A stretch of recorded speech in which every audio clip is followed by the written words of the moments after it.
नमस्कार। स्वागत छ तपाईँहरूलाई मेरो युट्युब च्यानलमा। म आज तपाईँहरूलाई नेपालबाट युएस आर्यन कसरी बन्ने भन्ने प्रोसेसको बारेमा चाहिँ छोटकरीमा जानकारी दिन जाँदैछु।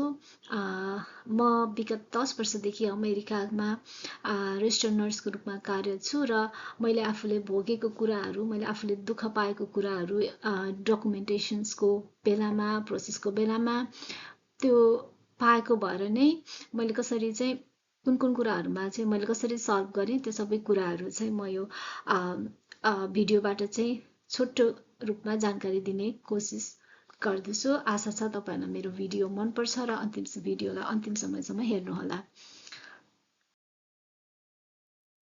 र म आजको यस भिडियोमा चाहिँ अमेरिकामा रेजिस्टर्ड नर्सको रूपमा काम गर्नलाई चाहिँ तपाईँको शैक्षिक योग्यता कति हुनुपर्छ, के पेपरवर्क चाहिन्छ, तपाईँले एनप्लेसको लागि प्रोसेस के हो, भिजा टाइम कति लाग्छ, त्यो सबै कुराहरूको बारेमा चाहिँ छोटकरीमा जानकारी गराउँदछु। फर्स्टको स्टेप रहेको छ नेपालमा तपाईँले अमेरिकामा यदि तपाईँ रेजिस्टर्ड नर्स बन्ने सोचमा हुनुहुन्छ भने फर्स्टमा तपाईँ नेपालको रेजिस्टर्ड नर्सको रूपमा दर्ता भएको हुनुपर्छ। यदि तपाईँ विद्यार्थी जीवनमै हुनुहुन्छ अथवा तपाईँ स्टिल पढिराख्नु भएको छ, पिसिएम नर्सिङ, बिएन र नर्सिङ काउन्सिलमा अझैसम्म दर्ता भइसक्नु भएको छैन भने तपाईँहरूले यो प्रोसेस गर्न पाउनुहुन्न। त्यसको लागि तपाईँ फर्स्टमा नर्सिङ काउन्सिलमा चाहिँ दर्ता भइसकेको हुनुपर्छ अथवा नेपालको नर्सको रूपमा चाहिँ तपाईँ लिगली रेजिस्टर्ड नर्स चाहिँ भइसकेको हुनुपर्छ। त्यसै कारणले गर्दाखेरि तपाईँले युएस आर्यनको प्रक्रिया सुरु गर्नुभन्दा अगाडि तपाईँ नर्सिङ काउन्सिलमा एक्टिभ दर्ता भइसकेको हुनुपर्छ अथवा तपाईँको लाइसेन्सहरू चाहिँ कुनै पनि सस्पेन्समा नभएको चाहिँ हुनुपर्छ।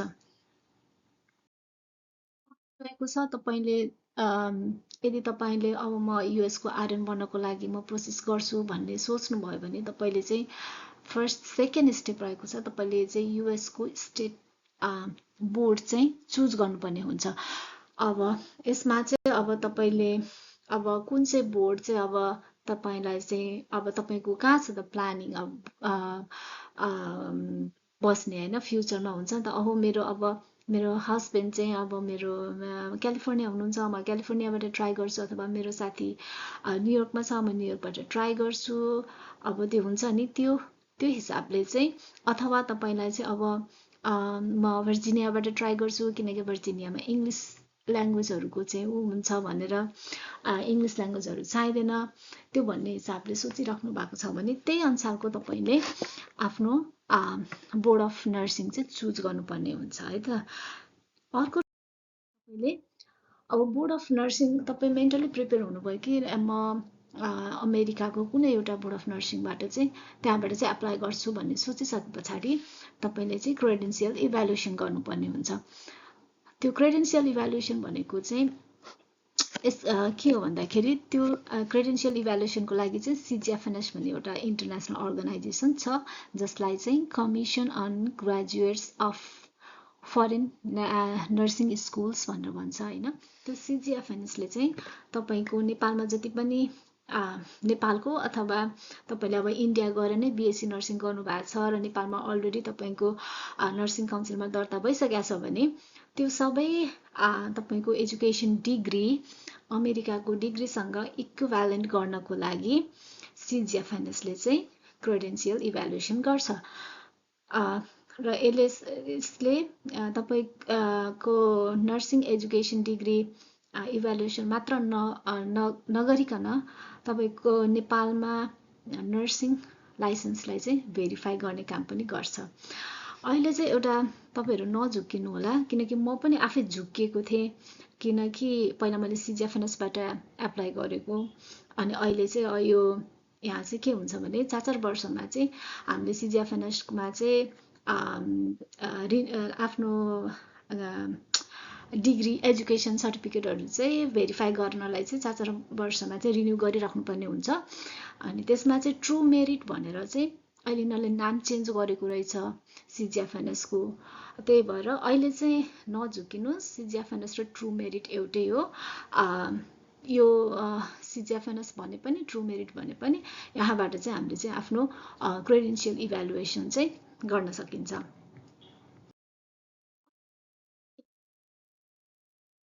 अब जुन चाहिँ अब हामी नेपालीहरूको लागि चाहिँ हाम्रो इङ्ग्लिस ल्याङ्ग्वेज चाहिँ प्राइमेरी होइन, त्यही भएर अलिकति हामीलाई चाहिँ अलिक टफै लाग्न सक्छ होइन। यो चाहिँ अब स्टेटमा पनि भर पर्छ। अब आइएल्स अथवा टोफेलहरू गर्नुपर्ने हुनसक्छ, तर रिमेम्बर यो चाहिँ सबै स्टेटमा लागु हुँदैन र यो चाहिँ तपाईँको भिजा क्याटेगोरीमा पनि भर पर्छ है। यदि तपाईँ जस्तै तपाईँ वर्किङ भिजामा आउन ट्राई गर्नु भएको छ होइन युएसमा आरएनको लागि, त्यसको लागि चाहिँ तपाईँहरूलाई यो चाहिन्छ। तर कतिपय हामी चाहिँ यहाँ अमेरिकाबाट चाहिँ के हुन्छ भने अमेरिकामा जो हुनुहुन्छ उहाँहरू चाहिँ अब नेपाल जाने अनि आरएन बिए गर्ने आउने, अथवा अमेरिकामा कोही प्यारेन्ट्सहरू आफ्नो हुनुहुन्छ भने अब छोराछोरीहरू चाहिँ नेपालमा नर्सिङ पढेको अनि बाबा आमाको थ्रुबाट चाहिँ अब ग्रिन कार्ड लिएर आउन लागेको, त्यस्तो केसहरू पनि धेरै हुन्छ नि त। उहाँहरूको लागि चाहिँ अब उहाँहरूको केसमा चाहिँ अब उहाँहरूले यदि सही स्टेट चाहिँ चुज गर्न सक्नुभयो भने चाहिँ यो इङ्ग्लिस ल्याङ्ग्वेज एक्जाम चाहिँ वेभ गर्न मिल्ने पनि हुन्छ।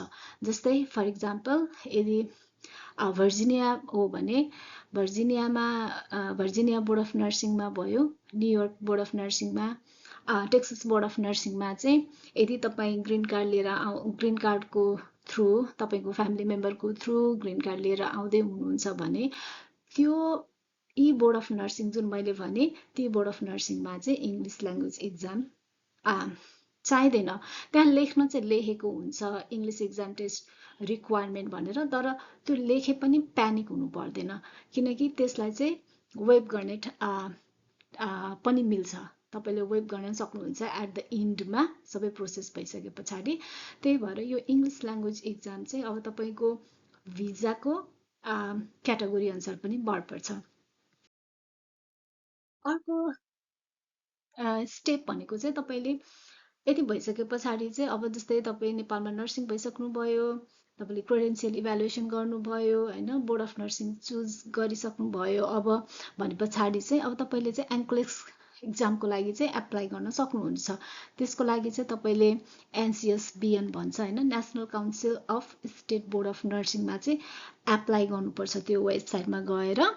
अब त्यसको लागि चाहिँ अब क्रेडेन्सियल एप्रुभ भइसकेको हुनुपर्छ र बोर्ड अफ नर्सिङ चुज गरिसकेको हुनुपर्छ र त्यस पछाडि चाहिँ उनीहरूले चाहिँ ल एन्क्लेसको लागि चाहिँ त इलिजिबल छस् अब भनेर चाहिँ उनीहरूले एउटा एटिटी भन्छ कि अथोराइजेसन टु टेस्ट, एटिटी दिन्छ। त्यो अथोराइजेसन दिइसके पछाडि चाहिँ आफूले चाहिँ इक्जाम डेट चाहिँ बुक गर्न सकिन्छ।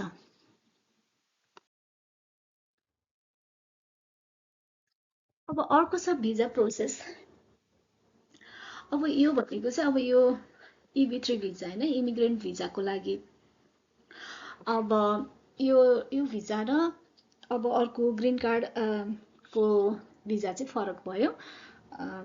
अब यसमा जस्तै तपाईँहरू इमिग्रेन्ट भिजा अथवा वर्किङ भिजामा आउनुहुन्छ भने चाहिँ यसको लागि फर्स्टमा चाहिँ हस्पिटलले चाहिँ स्पोन्सरसिप गरिदिएको हुनुपर्छ होइन। त्यसपछि चाहिँ अब हस्पिटलहरूले स्पोन्सरसिप गरिदिइसकेको हुन्छ, अनि गरिदिइसके पछाडि चाहिँ उनीहरूलाई अब जस्तै इम्प्लोयर पेटिसन फाइल भन्छ, त्यो इम्प्लोयर पेटिसन फाइल चाहिँ एप्रुभ भइसके पछाडि बल्ल एम्बेसीले चाहिँ इन्टरभ्यूको लागि बोलाउँछ। अनि इन्टरभ्यूको लागि बोलाइसके पछाडि यदि तपाईँ इन्टरभ्यूमा सेलेक्सन हुनुभयो अथवा तपाईँको भिजा लागे पछाडि अनि बल्ल मेडिकलहरू चेक गर्ने अथवा भिजाहरू दिने सबै हुन्छ होइन, त्यो प्रोसेस हुन्छ र तपाईँको चाहिँ युएसए जर्नी सुरु हुन्छ। र यो चाहिँ अब अर्को जसको चाहिँ अब जस्तै फ्यामिलीको थ्रुबाट स्पाउसको भिजाहरू आएको छ भने चाहिँ यसको चाहिँ प्रोसेस अलगै हुन्छ। अब अर्को छ यति गरिसके पछाडि चाहिँ अब तपाईँहरूलाई अब युएसको जर्नी चाहिँ सुरु हुन्छ होइन। तपाईँहरूले अब युएसमा चाहिँ आरएनको रूपमा काम गर्न सक्नुहुने भयो। तर अर्को कुरा के छ भने यति गर्दा गर्दै पनि यति प्रोसेसको लागि चाहिँ टाइम, यदि तपाईँले डकुमेन्ट्सहरू एकचोटिमा तपाईँको डकुमेन्ट्सहरू एप्रुभ भयो भने र तपाईँ मेन्टली एकदम प्रिपेयर हुनुहुन्छ इक्जामको लागि, एन्क्लिसको प्रिपेयर गरिरहनु भएको छ भने 5 to 6 मन्थमा तपाईँ अमेरिकाको आरएन बन्न सक्नुहुन्छ। यदि तपाईँको क्याम्पसबाट पेपरहरू गल्ती गरिदिएर एउटै डकुमेन्ट्स चाहिँ 2 चोटि 3 चोटिसम्म पठाउनु पर्ने त्यस्तो कन्डिसनमा चाहिँ लगभग 1 देखि 1.5 वर्षसम्म लाग्न सक्छ। र त्यसै कारणले गर्दाखेरि चाहिँ म अर्को भिडियोमा चाहिँ तपाईँहरूलाई छिट्टो चाहिँ सिजिएफएनएस प्रक्रिया कसरी गर्ने, अनि यो सिजिएफएनएसमा चाहिँ हाम्रो एजुकेसन डिग्रीहरू भेरिफाई गर्दाखेरि चाहिँ नेपाली नर्सिङ क्याम्पसहरूले अथवा नर्सिङ काउन्सिलले चाहिँ कस्ता कस्ता सामान्य गल्तीहरू गर्छन् र त्यो चाहिँ हामी आफैले प्रोएक्टिभ भएर चाहिँ उनीहरूलाई कसरी भन्न सकिन्छ भन्ने बारेमा चाहिँ म तपाईँहरूलाई नेक्स्ट भिडियोमा चाहिँ म क्लियरली त्यो फर्म सुद्धा चाहिँ म अपलोड गर्नेछु।